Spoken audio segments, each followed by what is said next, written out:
এই হোটেলে মেয়েদের সাথে যা করা হয় সেটা জানলে তুমি বিশ্বাসই করতে পারবে না। একজন ধনী কাস্টমার এক ওয়েট্রেসের সাথে খুব বাজে ব্যবহার করছিল, কিন্তু অবাক করার মতো ব্যাপার, ওয়েট্রেসের একটুও রাগ হলো না। আসলে এই হোটেলটা শুধু ধনী লোকদের জন্য বানানো, আর এখানকার সুন্দর ওয়েট্রেসরাই ছিল এর সবচেয়ে বড় পরিচয়। তাদের সাথে যাই হোক, তারা কিছুই বলতে পারত না। সবচেয়ে অবাক করা বিষয়, এই ওয়েট্রেসরা এখানে কোনো বেতন ছাড়াই কাজ করত। বদলে প্রতিদিন দেওয়া হতো শুধু 1 বোতল দুধ। প্রতিটি শিফটের পর তাদের গলার কলারে একটা করে সিল মারা হতো। আর আশ্চর্যের বিষয়, তারা এটাকে ভালোই মনে করত, কারণ যে কেউ যদি 8টা সিল জোগাড় করতে পারে তাহলে সে পেয়ে যাবে স্বাধীনতা। এই স্বাধীনতার আশাতেই এক রাতে মিয়া লুকিয়ে হোটেলের ভেতরে ঢুকে পড়ে, আর যা সে দেখল তাতে তার আত্মা কেঁপে উঠল। একজন স্টাফ এক মেয়েকে রুমে নিয়ে গিয়ে বলল সে তার কলার খুলে দেবে, কিন্তু হঠাৎ সে মেয়েটার মাথায় একটা অদ্ভুত হেলমেট পরিয়ে দিল। মেয়েটা কিছু বুঝতে না পারতেই লোহার সূচ তার মাথার ভেতরে ঢুকে গেল, আর ধীরে ধীরে তাকে একটা রহস্যময় ফ্যাক্টরিতে পাঠিয়ে দেওয়া হলো। যখন মিয়া ভেতরে তাকালো, সে যা দেখল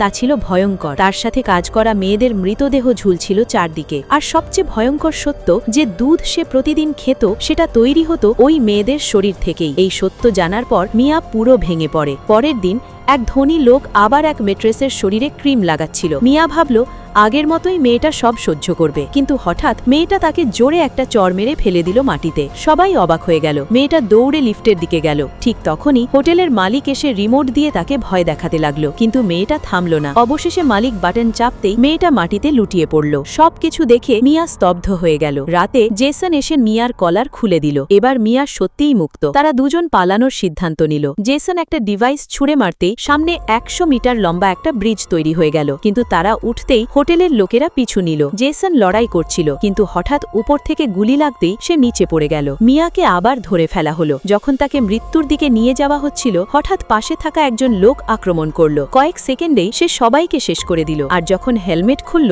সে আর কেউ নয়, জেসন। শেষে জেসন আর মিয়া সবাইকে একত্র করে সেই ভয়ঙ্কর হোটেলটাকে চিরতরে ধ্বংস করে দিল।